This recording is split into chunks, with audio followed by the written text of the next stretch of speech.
এটা কে খাবে মাম্মা? আমি। Hello everyone, welcome to my channel. আশা করি সবাই খুব ভালো আছো, আমরাও খুব ভালো আছি।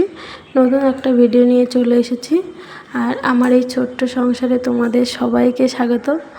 সকালটা মানেকে ঘুম থেকে তোলা নিয়েই শুরু করলাম। ওকে তাড়াতাড়ি তুলে দিচ্ছি, কেন কি এখন থেকেই স্কুলে তো ভর্তি হবে কিছুদিন পরেই। তাই সকাল সকাল তোলা অভ্যাস করছে। ও কিন্তু সকাল 9টা 10টা না বাজলে ঘুম থেকে উঠতে চায় না। আর কী বলো তো, এই ব্যস্ততার মাঝেও যখন না সন্তানের মুখের হাসি মুখটা দেখতে পাই, তখন সব কষ্টই চলে যায়। আর ওকে নিয়ে এই খেলি খাওয়া এই ভিডিওগুলো তোমাদের সাথে, এই মুহূর্তগুলো তোমাদের সাথে শেয়ার করি। তোমরা জানিও কেমন লাগে। আর আমাদের জীবনটা না খুবই সাধারণ, কিন্তু এই সাধারণ জীবনেই অনেক শান্তি আর ভালোবাসা থাকে, তাই না বলো? আর আমাদের এই প্রতিদিনের ছোট ছোট গল্পগুলো তোমাদের সাথে ভাগ করে নিই। তোমাদের ভালোবাসা আর উৎসাহ পেলেই তবে ভিডিও বানানোর অনুপ্রেরণা পাই। যদি আমার এই সাধারণ দিনের ব্লগগুলো তোমাদের ভালো লাগে, অবশ্যই জানিও। আর এই যে দেখছো, এগুলো হলো আমার মাথার চুল। প্রতিদিন এক গাদা করে মাথার চুল ওরকম ঝাড় দিতে দিতে আমি পাই। কি করব বলো, মাথায় টাক পড়ে গেল, মাথার চুল সব উঠে যাচ্ছে। আর তার ফাঁকে ওই যে কাজ বাজ তো চলতেই থাকবে, কিন্তু তার ফাঁকে বাচ্চাকেও সামলাতে হবে। ওকে একটু পড়তে বসালাম মানে বই দিয়েছি, বললাম একটু জল খেয়ে নাও। ওই যে জল খাচ্ছে আর বই পড়ছে আর আমার সাথে কথা বলছে। অনেকেই বলে না, সারাদিন ঘরে কি করো, এত কাজ কি? কিন্তু যারা ঘর সামলায় তারা জানে ছোট ছোট কত কাজ থাকে। রান্না বান্না, বাসন মাজা, ঘর, বাচ্চা, তার জামা কাপড় কাচা, প্রচুর কাজ। মানে সেসব খোঁজ কেউ রাখে না, তাই না? মানে সব মিলিয়ে যে কখন দিনটা শেষ হয়ে যায়, মানে টেরই পাওয়া যায় না। আর এই যে দেখো, ব্রাশ করার সময় দুষ্টুমি চলতেই থাকে, মানে গালে নিয়ে জল নিয়ে খেলা। তবুও চেষ্টা করি প্রতিটা কাজ মন দিয়ে করতে, কারণ সুন্দর একটা ঘর, পরিবার, হাসি মুখ, সবাইকে ভালো রাখা, এগুলোই তো আমাদের সবচেয়ে বড় আনন্দ, তাই না? আর আজকে সকাল থেকে খুবই ব্যস্ত ছিলাম, কেন কি আজকে আমার মা, দাদা সবাই আসবে গ্রামের বাড়ি থেকে। তো মাম্মা আজকে সকালে অনেক লেট হয়ে গেছে। মাম্মাকে সকালবেলা হচ্ছে মাছ ভাজা আর বেগুন ভাজা দিয়েই খাইয়ে দিয়েছিলাম, কেন কি তাড়াহুড়ো করে তরকারি করতে গেলে অনেক দেরি হয়ে যাবে। এই যে দেখো, মাছ সব ভেজে নিয়েছি।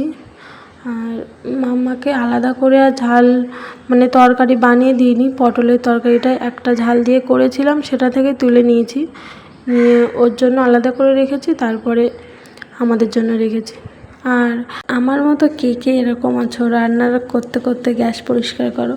মানে একদিকে তরকারি ভাত হবে আর একদিকে গ্যাসও পরিষ্কার হবে। আর এই যে কৌটাগুলো দেখছো, আমি প্রতিদিন রাত্রেবেলায় যখন মানে খেয়ে দিয়ে বাসন মেজে, তখন এই কৌটাগুলো প্রতিদিনই মুছি।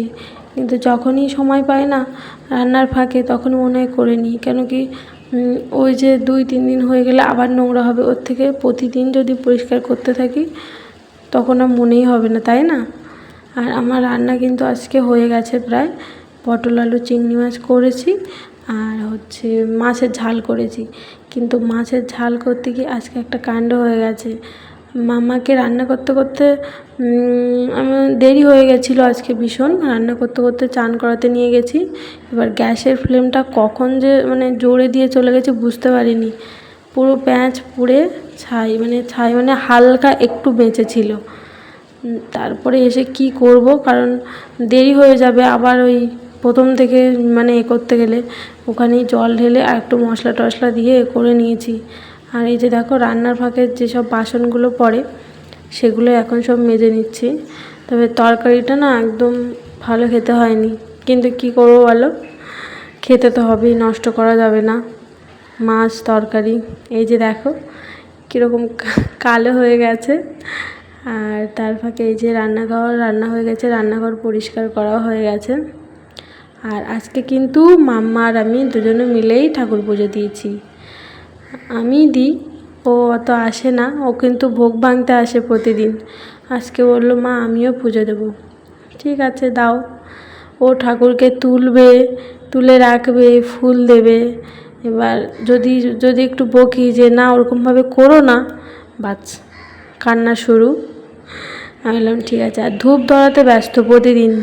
ফার্স্ট এসে ঠাকুর ঘরে ধূপটা আগে নিয়ে আসবে, তারপরে ও ধূপটা নিয়ে আগে বসবে, সে মানে পুজো দিক আর না দিক।